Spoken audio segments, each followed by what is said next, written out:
Well, I don't. It sounds like he's definitely quite a few steps above me when it comes to such things.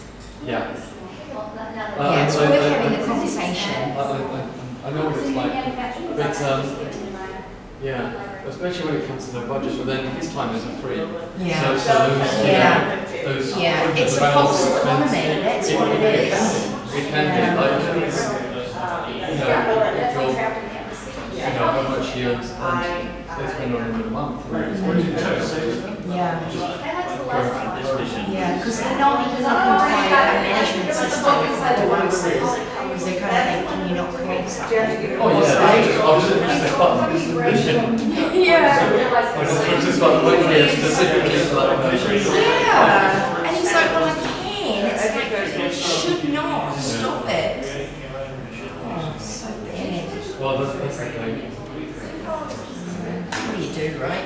But yeah, it's definitely worth having a conversation. I've got, and so in the grade 4s, they wanted an online stocks and shares game to teach the students about, using this and stuff. And there's nothing suitable. And I thought, so they're like 10 years old. There's a board game, hit or something, but I cannot find it. It's like quite an old game.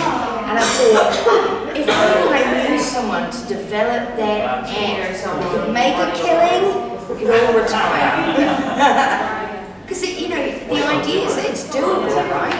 It's a simulation that runs over 2 months or something like that, where the students buy some stocks, something happens every day that makes the stocks change, they have to make choices and move them or sell or purchase. Because the trend these days actually, for a lot of games, actually they get turned into do you want to? Yeah. and there's some, I'm just trying to think of some, but there could be some that actually it does exactly that stock trading. Yeah. There's definitely a lot more advanced ones, but And it's not the main focus for the unit, so it kind of, you want something that's running alongside as they're talking about trading and things like that. But there's one if you just search it, it's a board game called Stock Pile, but I think, and it's a really good game, I think you could teach it to all sorts of levels and you would get it. But see, that's one. Stock Pile, that's the one. And it was a Kickstarter game, but I think they may have made an app for it. If you click on the board game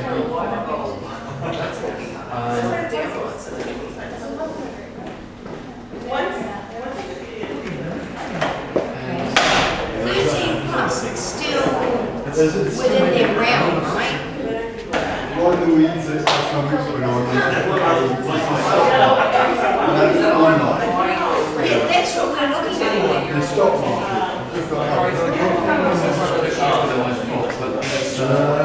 Yeah, the stock market game. Stock market game. So I think that's the app there, Stock Pile game. So that could be, I don't know, it's probably going to be a case where you might have to put multiple copies of it if you want to. Okay, not all.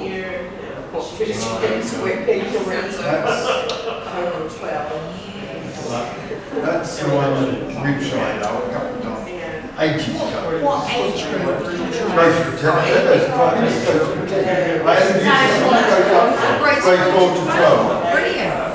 Because we're looking at it, because there was another one then, because we called Barfar. Barfar, we used that a couple of years ago in business studies. And that's from Canada. Barfar, people Barfar. But the top one we're looking at for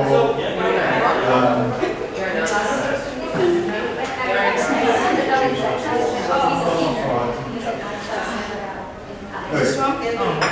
Oh, face-to-face learning. yeah, that's it. And we had that a couple of years ago. I've just cancelled the subscription last year because the teacher was teaching us late. She didn't want it. And that's Barfar. Yeah, you can get that. I have got an email address. startup, but I've seen like at my emails now and find out who he is. And yeah, so it's not like one to one. brilliant. I should actually go back to my Sorry, that was got distracted by what I needed. Sorry, I didn't put you first.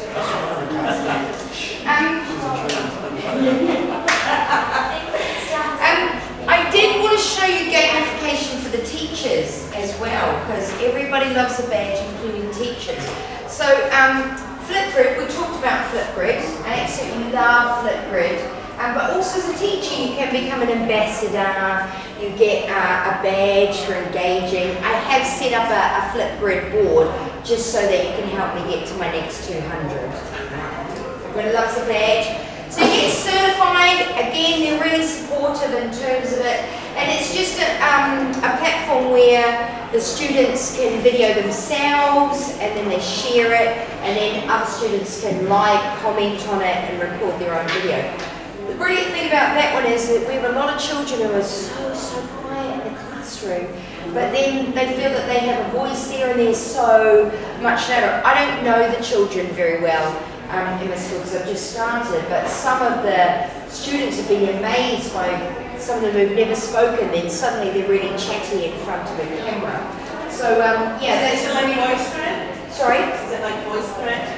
Yes, it's similar to voice thread. Yes. Better and cheaper. They're cheaper. Apple Teacher, they've just released it. They've just opened it up in Malaysia, so I'm not sure in your other countries where they are. But you can become an Apple Teacher. It's just got little bite-sized clips, really, that take you through. I've used the MacBook for so many years, but I don't appreciate all the tools that are on there. So it's just a good way. It's short lessons, 15 minutes. Where you're just working through Keynote, getting excited about it, GarageBand, that kind of thing. So they have a little program for the iPad and for the MacBook as well. And then you get to put Apple Teacher, a badge, certificate, that kind of thing.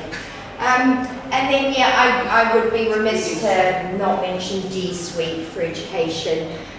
So you can work through a program online. A lot of schools now are getting little buddy systems where we all meet as a group and work through it together.